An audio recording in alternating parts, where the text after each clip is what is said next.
X-raying the Fenix TA-21. I got my TA-21 not too long ago and really did not like the feel of the lighting adjustment dial.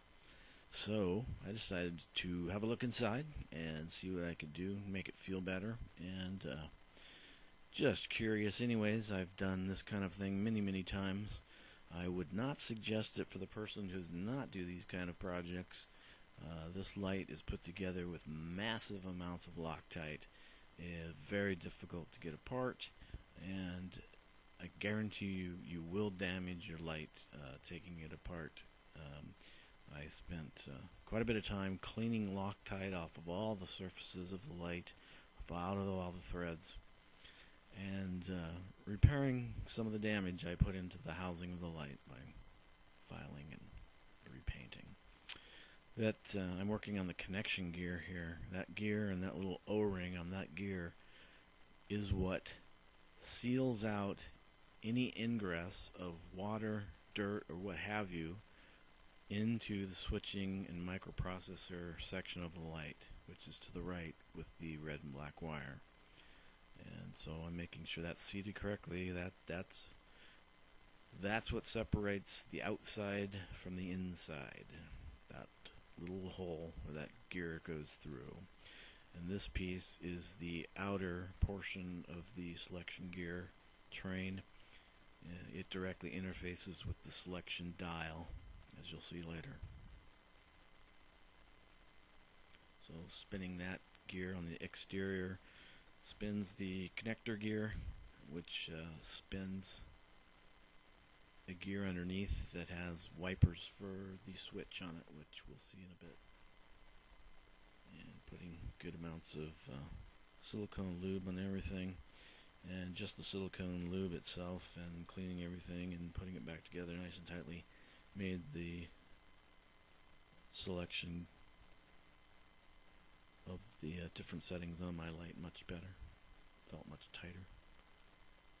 And that is the interior gear section, and you can see the 3 gold wipers coming off of it, and those wipers slide against phenolic board inside of the microprocessor area, which has different pads, and by it swiping against the various pads creates the various switching configurations and thus the different lighting configurations. And I just picked up, you can see there, the phenolic board in the top and the various pads, and in the middle is the microprocessor, and the wires coming off the microprocessor basically is a board that goes laterally into that piece, and the wires are soldered to it, and the wires go up to the LED, which we'll see later. Of course, all the connections have an O-ring seal, making sure those go back on, and lots of silicone grease on those to make them nice and vibrant. This the phenolic board with the pads for the switch actually has 3 notches in it that mate with the notches in the upper housing, so you have to spin that to make those notches line up before the housing will completely go back together.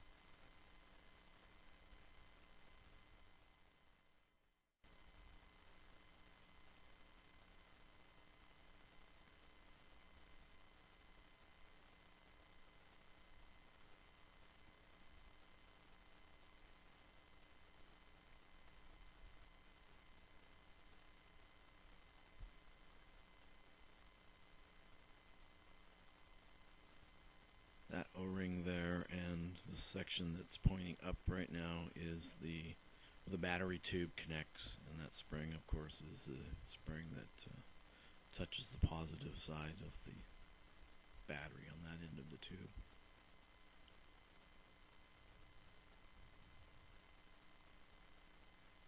That aluminum portion, or aluminum colored portion, it's not anodized, is the actual light head, and the LED, it has notching and milling in the top that the LED, which is sitting over to the right, fits into, and there's some silicone paste for heat conduction.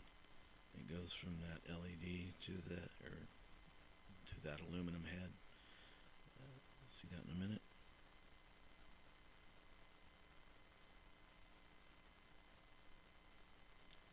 Another O-ring here goes. Oh, this here that was a spring, and now there's a nylon bushing and the infamous ball bearing, which provides the indexing notching for the selection dial.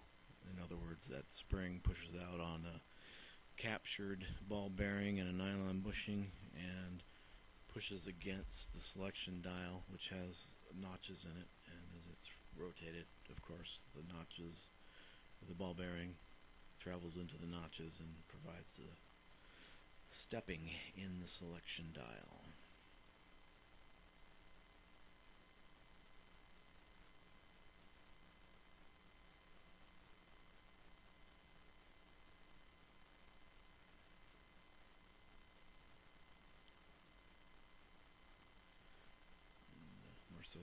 Silicone lube for that to make sure it moves freely.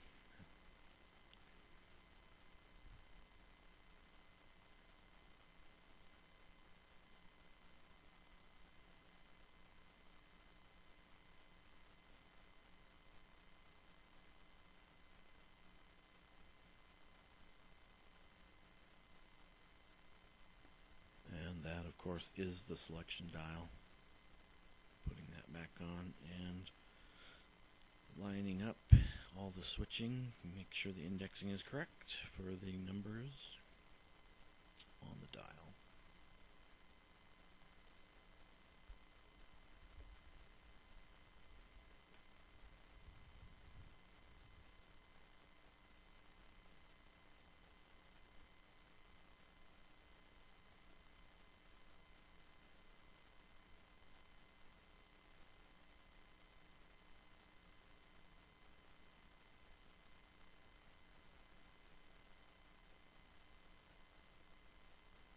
This O-ring is the little O-ring that seals between the switch housing and the light head.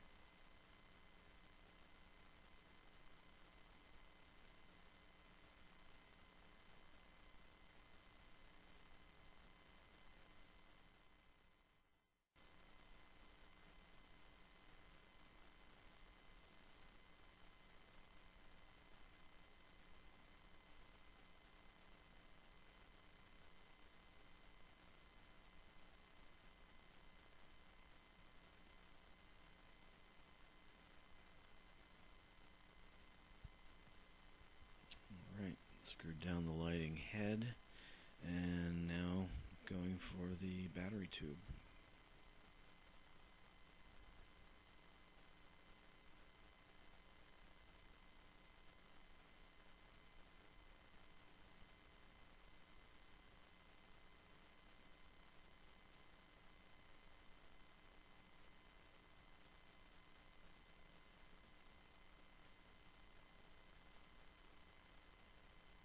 Tightening everything down.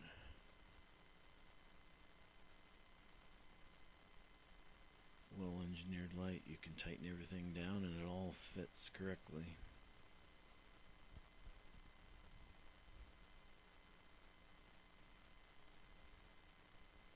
And then this is the LED itself, LED mounted to an aluminum base pad. That base pad is keyed and fits into the milling of the head there, and then there's also slots for the wires to run underneath the LED pad itself, and then up and over, and they get soldered on to a couple little tabs. I didn't show the whole soldering process. It took a long while to make that all happen, and taping down the LED head and cutting the wires correctly and stripping them, and that was a good long process too, which I didn't bother to bore you with.